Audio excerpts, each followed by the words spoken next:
We hope you don't have cancer, but if you do, this show's for you. The Stupid Cancer Show!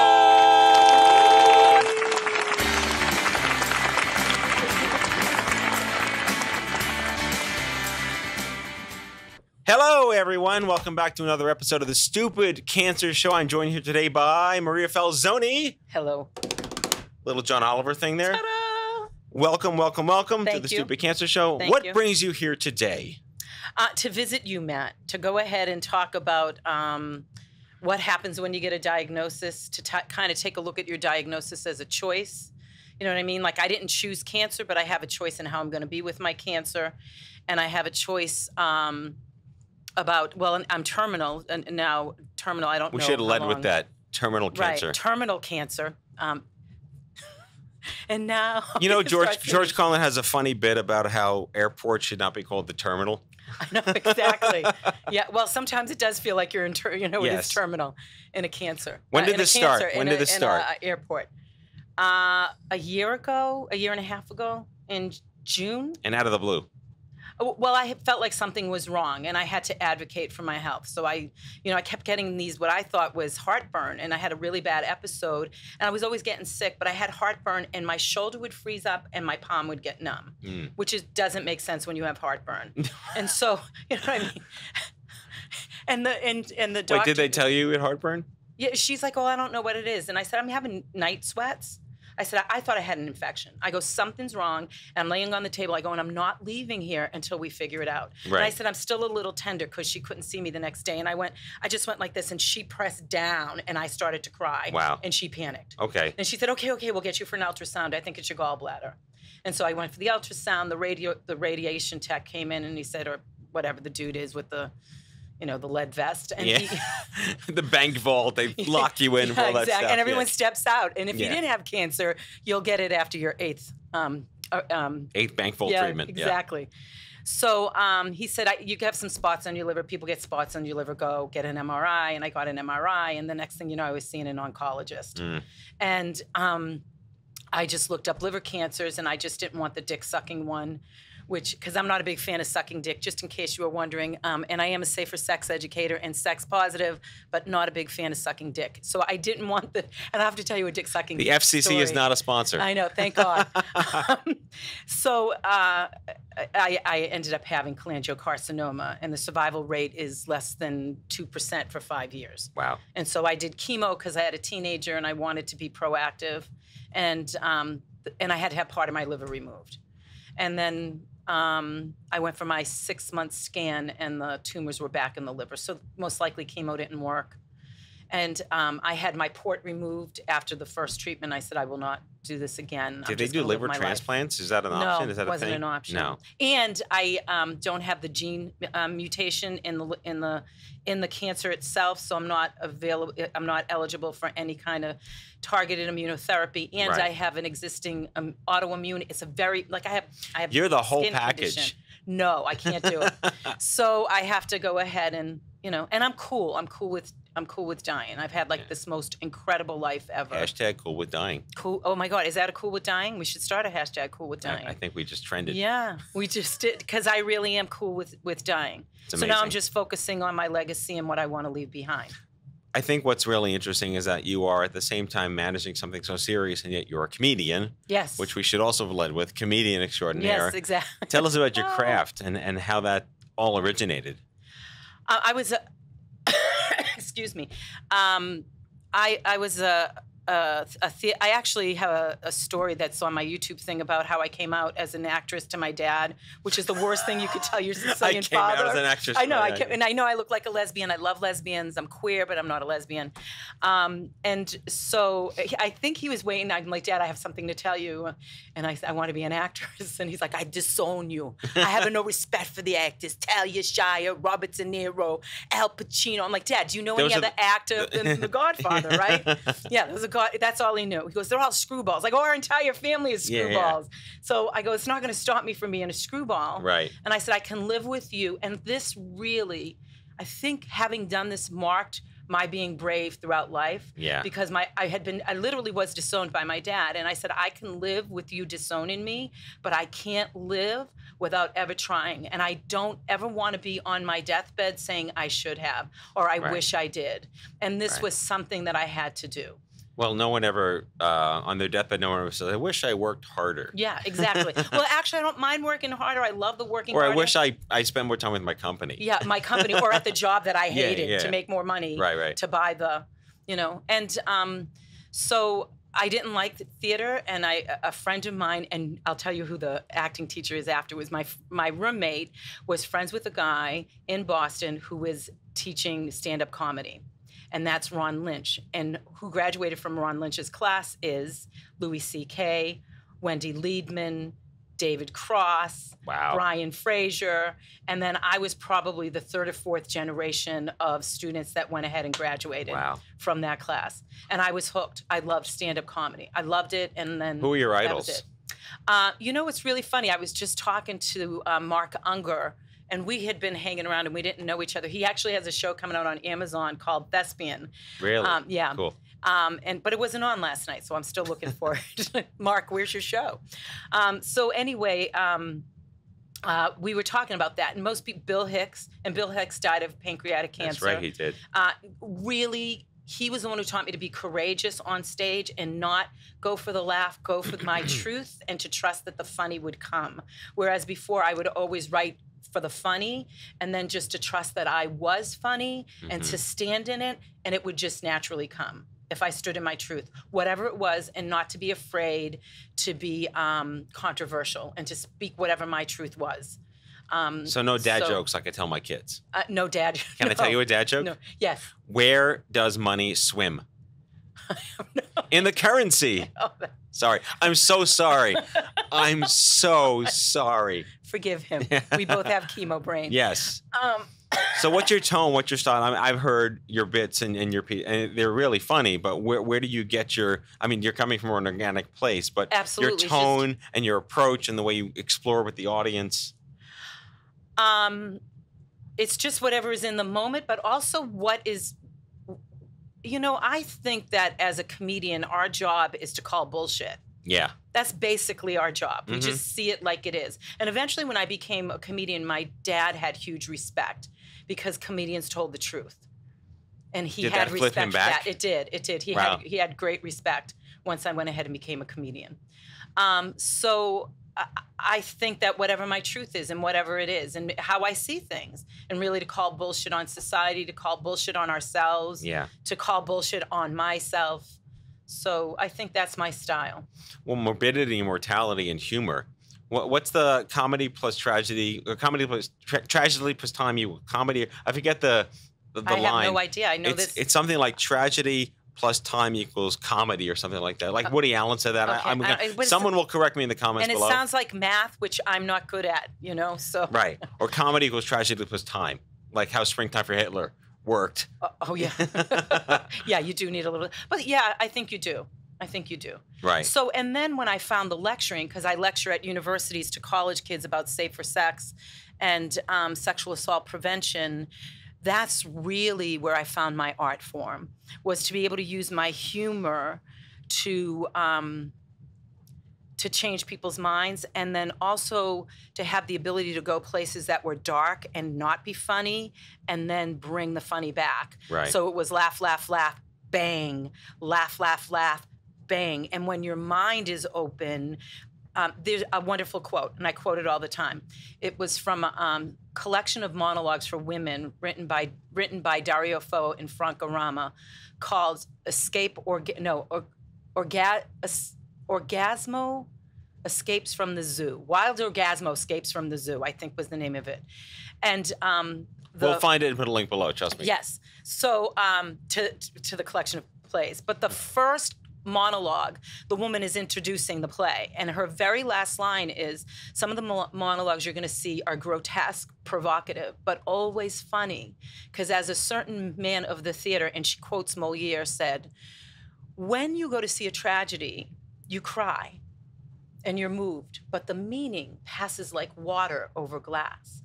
But when you see a comedy, in order to laugh, your mind must be open. And that's where the nails of reason are hammered in.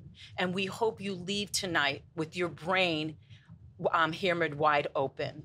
So for me, that's a powerful quote. Powerful. Yeah. And that when I said, we've never discussed Moliere on the show in 12 years. There we go. It's Moliere first. Here, from the comedian who's terminal. Yes. So I thought that's why I was drawn to comedy and didn't know it, because that has always been, my, and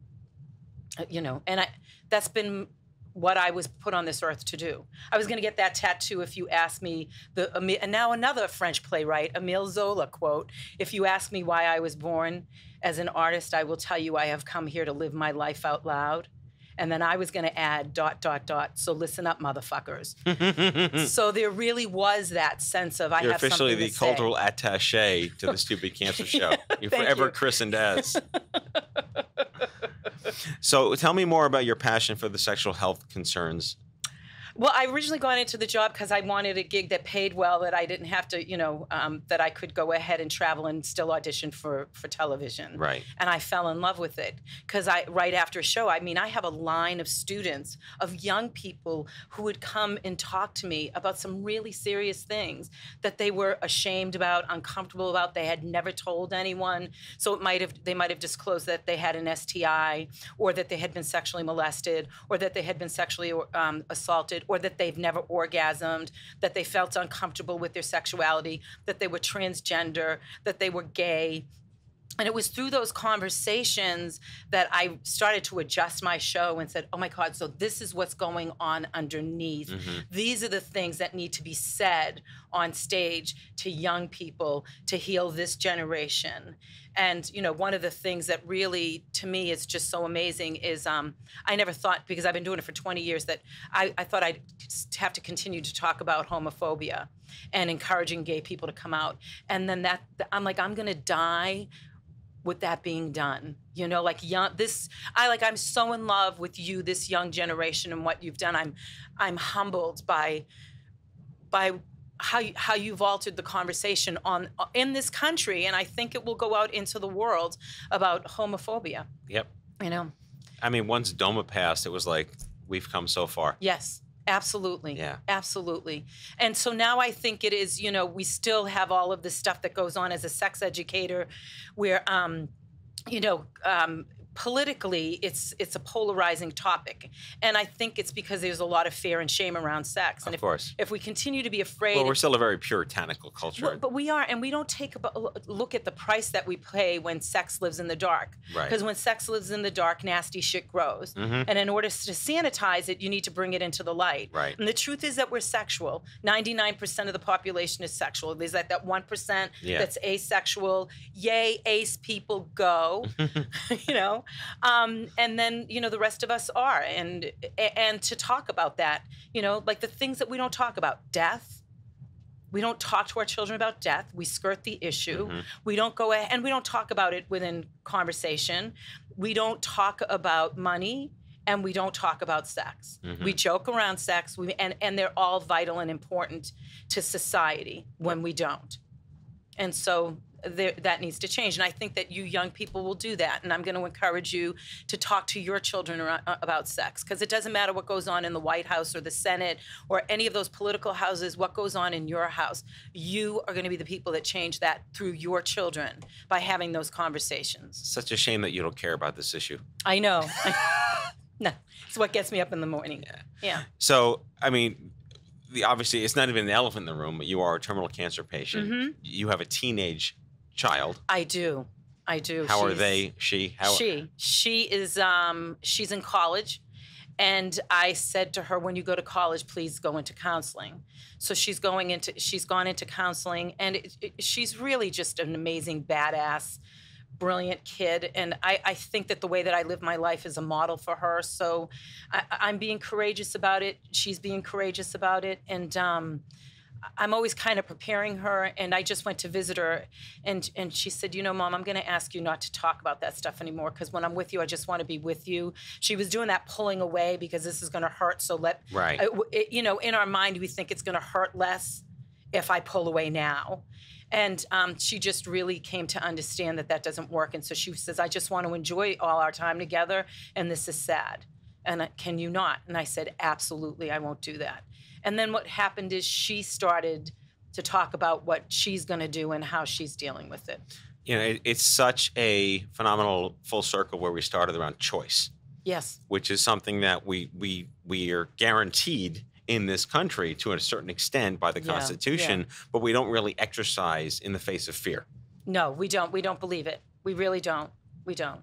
And listen, I think most people have it asked backwards. They think, when I'm not afraid, then I'll do it. Right. And I think that's what courage is. And courage is you are so afraid you do it anyway. You step into it. Yeah, you do. You do. And I promise you what happens is miracles and magic in a way that you would have never, ever believed. I mean, I don't think I would have this magical, miraculous life if I hadn't done that. And I'm like telling you that I'm terminal and I have a magic, miraculous life. And it is magical. I mean, I just rented a house in the high desert of California because that's where I want to spend the last bit of my life. And I actually have to, and if you young techie people might be able to suggest something else, I thought I would just do Sign Up Genius because I'm a mom and that's what we do to volunteer for the theater program. You know, like because my kid was a theater kid. But I thought I'm going to go ahead and do a program where people can sign up to see me. I rented a 5-bedroom house because you know, I can't tell you how many people want to come and take care of me and spend time with me. Maria Falzone. Yeah.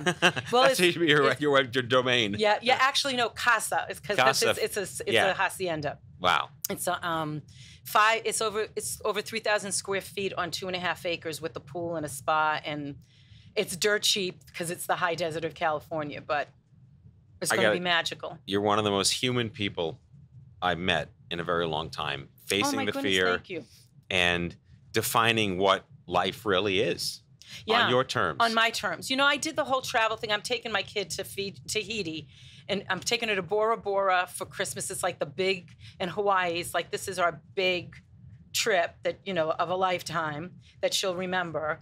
And then I'm just going to go ahead. And to me, that's not even the big thing. To me, it's going to be spending time with people just to see the love that's in my life. This is cancer, folks. Yeah. Maria Falzone. Thank you. We were joking before the show that she was the, lone Italian in a Jewish community? We were the second or third Italian family in an all-Jewish community. And I was one of the first or second Jewish families in an all-Italian community. And what do we have in common? Guilt. And food. And food. And food. Do you know who Ed Krasnick is? Yeah. Okay, so Ed Krasnick. Not personally, but yeah, but so and I love Ed Krasnick and Bill Burr. So you would ask me what the other two comedians. So you know, Ed Krasnick would do that whole thing about, you know, would you like a sandwich? Guess, you know, and it's like Bobby so and so dead, hit by. You know, I mean, same thing with my mother. You know? Robert Klein has this whole bit about survived by widow. Oh, remember he reads the obituaries and it's like survived by no, I'm sorry, it was either Carl Reiner. Survived by widow. It's like they just make fun of me, but survived by widow. You know, all like the Jewish guys are like, we croak, survived by widow. Yes, yeah, you're right. But that's the humor. Yes. You gotta own it and have fun to the best you can. Absolutely. And there's humor in everything. Yeah. And when you can start to see that, I think that's when the healing begins. Yeah. You know, and there's time for me, and there's times when I'm sad. So, you know, I'm not in denial about it. You know, there's moments that, you know, like walking here, I had a thought and some tears came. And in the very beginning, you said something very profound to me, and it's there. I wasn't quoting Moliere. Yeah, he was. I was going to went full circle there. I know. I was trying to think who were you. He was quoting Bill Hicks. Yeah. Yeah, he called me a cocksucker. Exactly. No, Matt's sweet. So anyway. Well, this has been profound. Clearly, we could do this for hours and hours and hours. I think we just became best friends. We did, Matt. We did. So we'll put links to Maria's bits and her website and all of her amazing stories and content below in the description.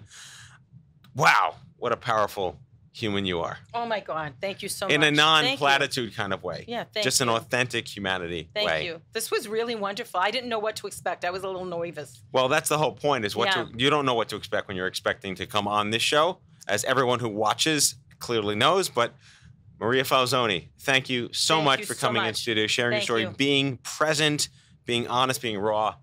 Thank you. And being the first person to ever quote Moliere. And Zola. And Zola on the Stupid Cancer Show. Yeah. All right, folks. Thank you for Much another love, exciting episode. Props, praise. Thank you. Yes. We'll see you next time. Bye-bye. Bye-bye. Hey, everyone. Thank you for watching our show. Please subscribe to our channel and click the notification bell so you are alerted whenever we post new content. Follow us online at stupidcancer.org, Facebook, Twitter, Instagram. You know the deal. Stupid Cancer. We make young adult cancer suck less. Bye-bye.